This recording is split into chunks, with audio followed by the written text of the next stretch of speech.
Suicide বলেন তো? আমি যে মানুষটাকে ভালোবেসে বিয়ে বাড়ি থেকে পালিয়ে চলে আসলাম, সেই মানুষটা এখন আমার ফোনই ধরতেছে না। এখন আমি এই মুখ দিয়ে কিভাবে বাড়ি যাব? আমার বাবা মা কি আমাকে মেনে নেবে? আপনি আমাকে ধরেন না তো। এই!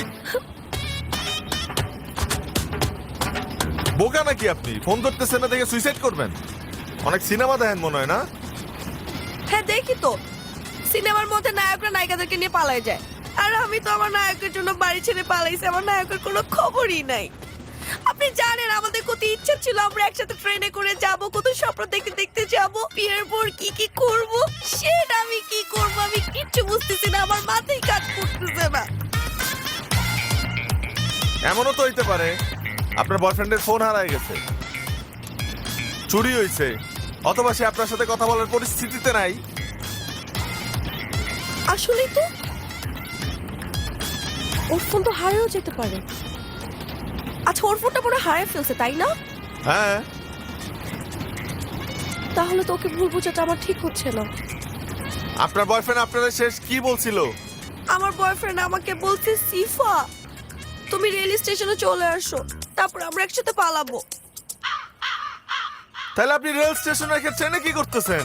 আমি তো রেল স্টেশনেই ছিলাম, পুরো রেল স্টেশনে তাকে তন্ন তন্ন করে খুঁজছি, কোথাও নাই মানে নাই। তারপর দেখি আমার বাবার লোকজন সবাই আমাকে খুঁজতে চলে আসছে রেল স্টেশনে। তারপর আমি কি করব, না পেয়ে ট্রেন পাইছি, ট্রেনে চলে আসছি।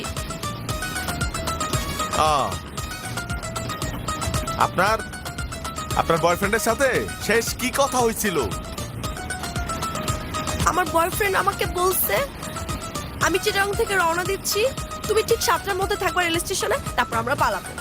তাহলে এমনও তো হইতে পারে আপনার বয়ফ্রেন্ড রওনা দিতেই পারে নাই, অথবা চিটাগং রেল স্টেশনে আপনার জন্য অপেক্ষা করতেছে। আর এই যে 7টার কথা বললেন না, সেটা রাত 7টা না, সকাল 7টা।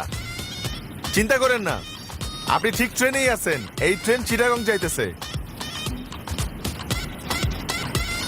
তাই তো। হ্যাঁ, আপনি একটু হালকা হন, গয়নাগুলো খুলে আমার হাতে দেন, তারপর আপনি হালকা হন। ধ্যাৎ, আপনি না খালি মজা করেন, সরেন তো। এত ভারী ভারী গয়না পরে থাকে কেমনে একটা মানুষ?